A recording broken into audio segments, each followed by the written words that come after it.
the maracas, I go chick, chicky, boom, chick, chicky, boom. Welcome to No Laughing Matter with Cuba Pete, a show that takes a critical look at the disparities between medical school education and society's growing healthcare inequities. Join Dr. Pedro Cuba Pete Greer each episode as he interviews the experts working to transform medical education and ensuring that future doctors are trained to provide equitable and compassionate healthcare for all communities.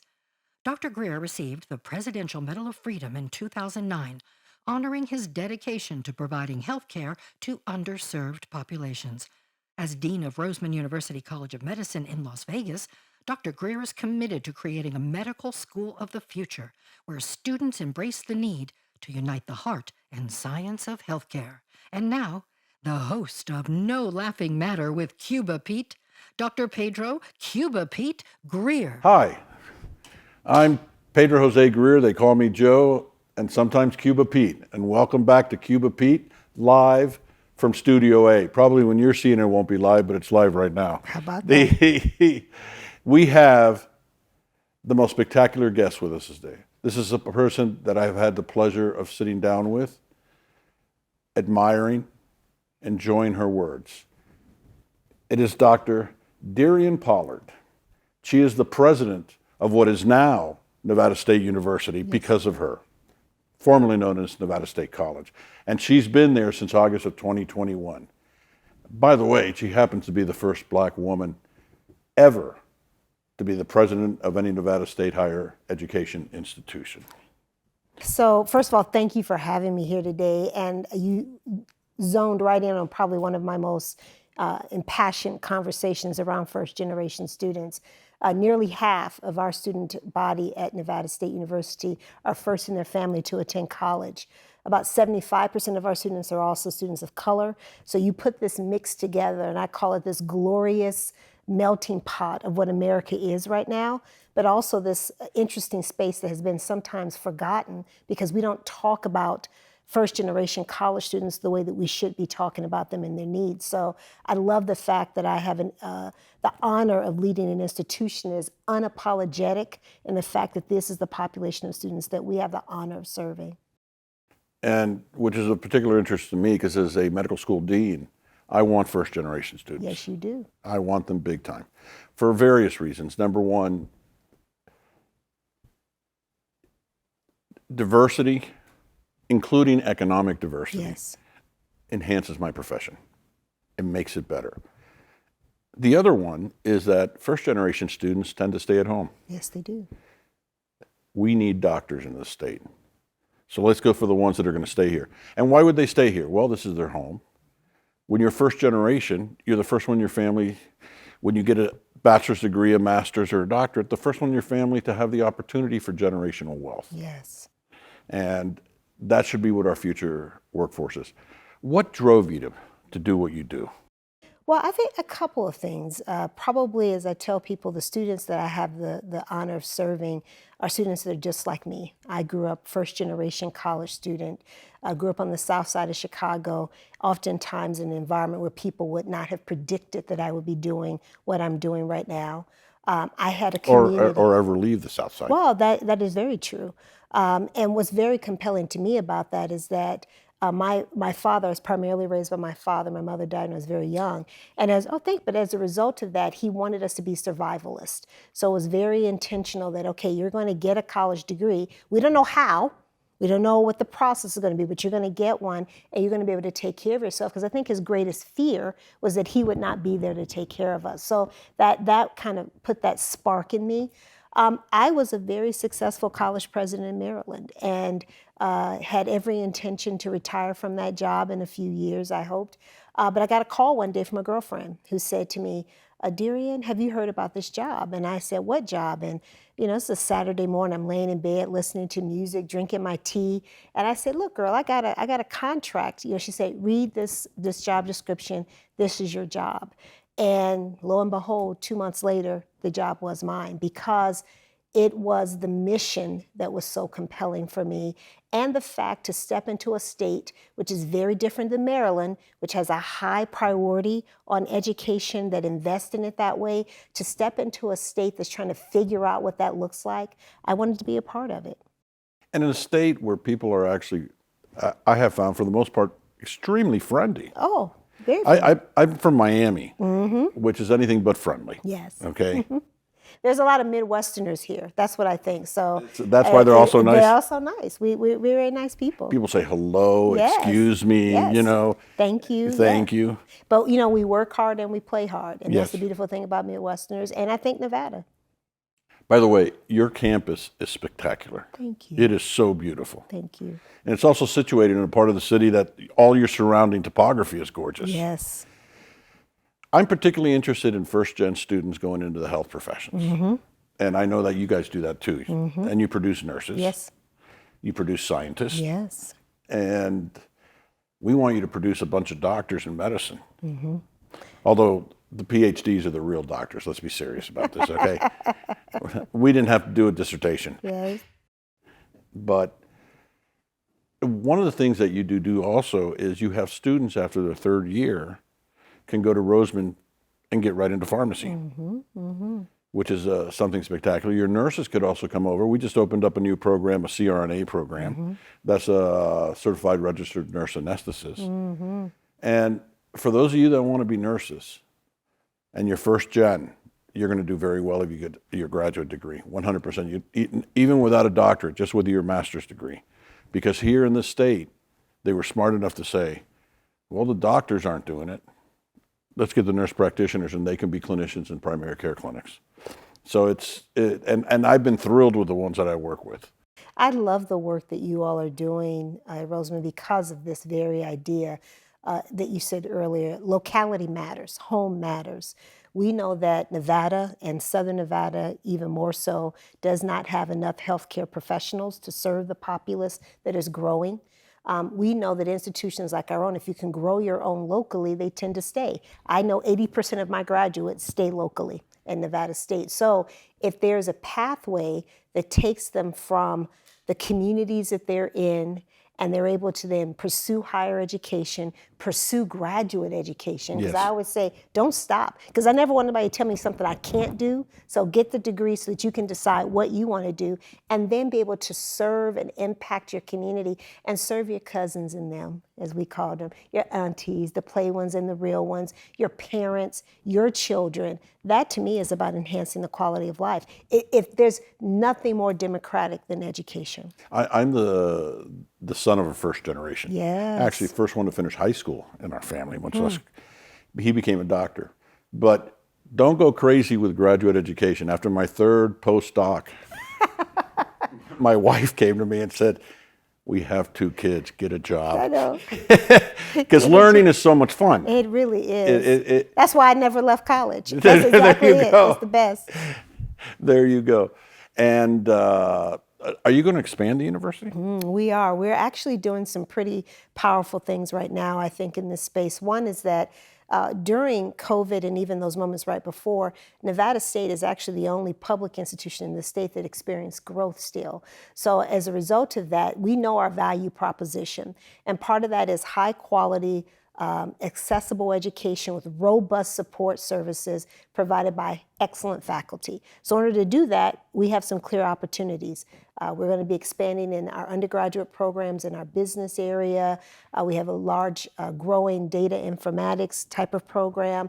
I think given our adjacencies to Las Vegas and even California, looking more into the visual arts is going to be particularly important. Our state needs us to produce more teachers and nurses, so we're continuing to do that work. We're seeing what's going on with Clark County right now. Exactly. Graduate education, we know that there's a need for that. We're going to be starting some graduate programs in nursing leadership and so forth. So there's a lot of work to be done. But you and I both know, even if we were to double what we're doing right now, it's not enough. It's not enough. So that's why I think these type of partnerships are important. If I take my little bit, put it with your little bit, that has an exponentiating factor. If we work collaboratively Yes. and not competitively. Exactly. Because the reason she's so successful, for those of you that are not aware, unfortunately, higher education can be a very toxic environment, especially medical education. And it's so important that your leadership take that away. I had the honor of going to visit her, and she brought two of her, one was a dean, the other one was the head of student affairs. And I got to tell you, it is so nice to sit with happy people. Yeah. Mission oriented. Yes. And that trickles all the way down. So it's leadership like yours that will help reform higher education so that we can do what we need to do. For those of you that are not aware of the way higher education works, there's a thing we have called the GI Bill. When that was passed, you know who fought it? The Ivy League schools. Because that meant the elite could go to their school. The non-elite could go to their school. Now we're finding out about their legacy admissions. So that's always interesting. But I mean, it's very funny how many times higher education, how they look at diversity. The prime example I give is my daughter. My daughter does what she calls movement lawyering. Yeah. And I'm very proud of her. It's called the Community Justice Project. She was recruited as a junior in high school to Stanford. And I was on a board where there was a trustee from Stanford. I said, "Why are you recruiting my daughter?" He said, "Football? She's a junior, for God's sakes." He goes, "No, she's Hispanic. We're looking for minorities." I go, "Let me give you my daughter's minority status. Both her parents have graduate degrees, and she's been to private school her whole life. That is her minority status." There you go. And so my wife and I decided that, no, we're not going to let her take any scholarship based on that because we could afford it. Now, having said that, she went to a Jesuit school and then an Ivy League law school. Right. I wish I had taken the scholarships. But, but that's not the way it's supposed to work. No. You know, there's kids that are dying to learn. Everybody should know about Nevada State University and be proud that it's in your state. And even prouder that Dr. Pollard is the one that's running this institution. Thank you. And, you know, it just, I'm just really so honored to be sitting here with you and your accomplishments. And You're quite kind. But I think organizations like ours benefit from the lived experiences that we bring into this. I mean, look at this. You are creating a whole new entity in a new region, trying to change a narrative around education, medical education, and who should have access to that. Well, and that to me is the quintessential question that will be over the next decade in higher education. We have done a lot to create pathways for the people for whom higher education was intended. Now we have to have the conversations about how do we ensure pathways for the folks for whom higher ed was not intended and who we need to be successful. It's not even a matter of saying, you know, you may not have the social justice perspective that you or I may share about the fact that helping an individual is an important part of the landscape and the conversation. But I sat with a donor some time ago who was very upset about some of our policies in terms of who, this is a previous job, who we were able to award scholarships to. And he was very upset that we were providing some type of financial assistance to those who have undocumented naturalization status here. And I remember looking at him and I said, we can disagree on a lot of different things. I said, but why do you choose to live in this community? And he kind of paused and he said, well, you know, we have great parks, we have good quality of health and all that. I said, all of these things are the benefits of living in a well-educated community. When you have people well-educated, you have greater access to health benefits and health organizations, greater voter engagement, less crime, better health determinants, greater engagement around social service needs and so forth. I said, if nothing else, if you don't believe that DeRionne is entitled or should be able to have access to these resources, do it for you, because you want to live in a community where people are better educated. And right now I'm thinking, how do we have these types of conversations? We're talking both about the individual good of higher education as well as the public good about what it means to be educated. I think that we should join forces and go into these communities. I agree. And let them know the opportunities that exist, but not just talking to the kids. We got to talk to the parents. I agree. 2-generation solutions. Yep. And let them know that, yes, you can go. Now, here's another very interesting fact. Only 1 year, 2021, did the entire state of Nevada have more than 400 students apply to medical school. Wow. It was only 401. Wow. And so we need to find that pipeline. At our prior institution, we started a medical school in South Florida. It was interesting. 70% of our students only got into our school. 35%, depending on the year, were first gens. We had the second most diverse medical school in the country, with 55% representing underrepresented minorities.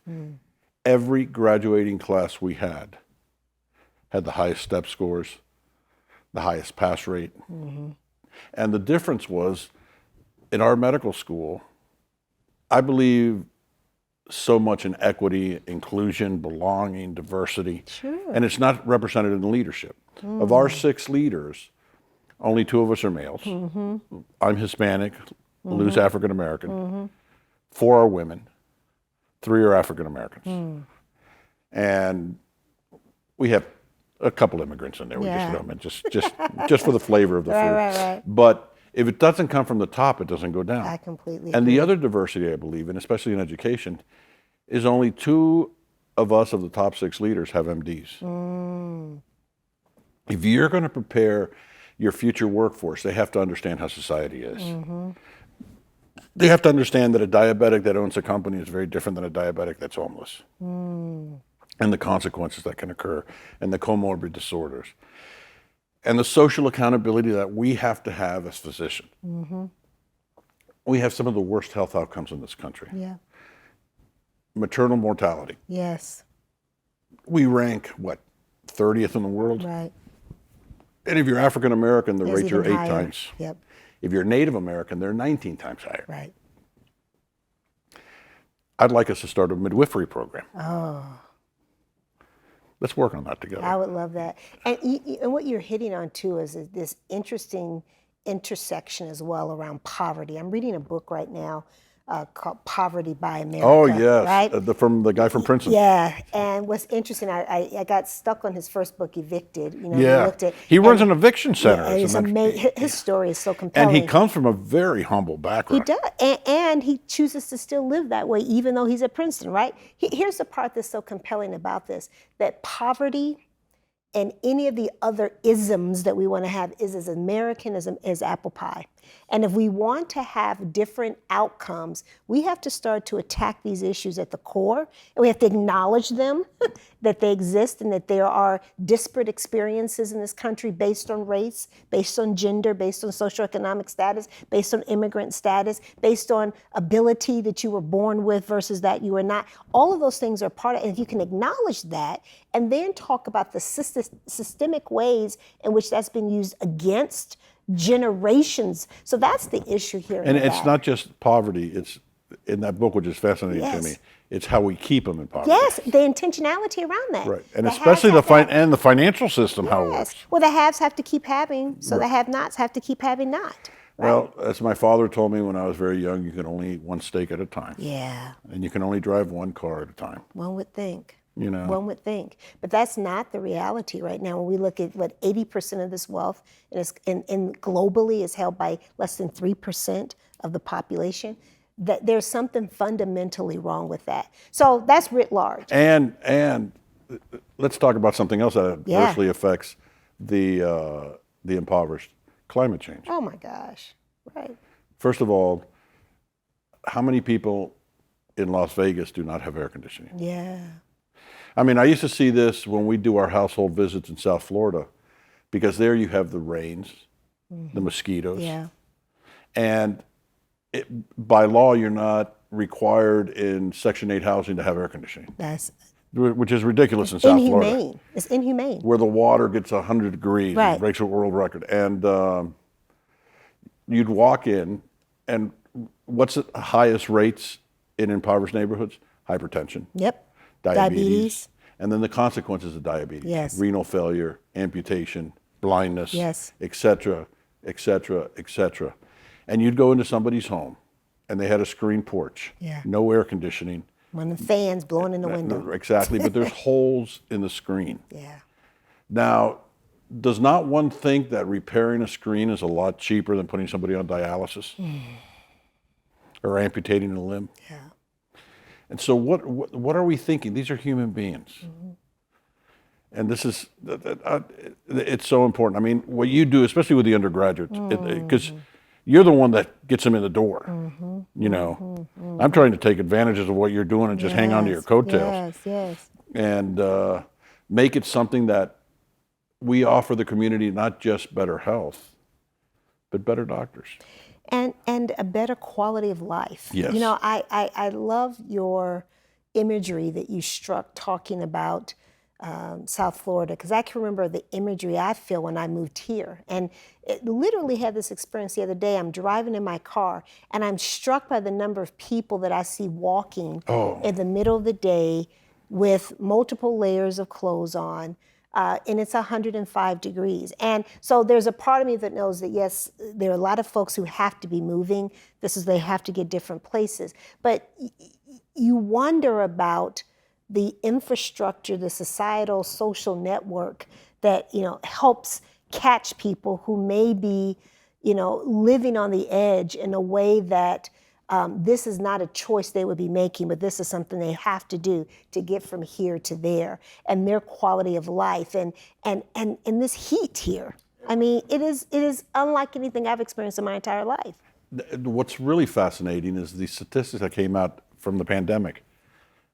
The marked increase in pedestrian deaths, but they were all lower socioeconomic. I just heard the NPR, must have been the same guy I heard on NPR talking about this, and this idea of the lack of safety for pedestrians, and primarily pedestrians of economic strata who are in the lower 25% because they don't have cars. They are dependent on public transportation and or walking to get to different places. And yet we've made cars faster. We've made them, we give all kinds of safety things in them, but people don't pay attention to it. Oh, and by the way, we say you need to get here to here while you have a cell phone in your hand and you can listen to video at the same time. We've created an environment where it is hostile for certain people to live. It's hostile. There's not good public transportation. Oh my gosh. And if you look at it, I'm going to look at it purely as a clinician. Yes. If I have a patient walking in 105 degree heat and they got to walk 20 blocks to get to a federally funded clinic, right, their blood pressure is going to be through the roof. Yep. That's just the way it happens because you're volume depleted, yeah, and you're hot and you're tired. Or they're not going to do it. Right.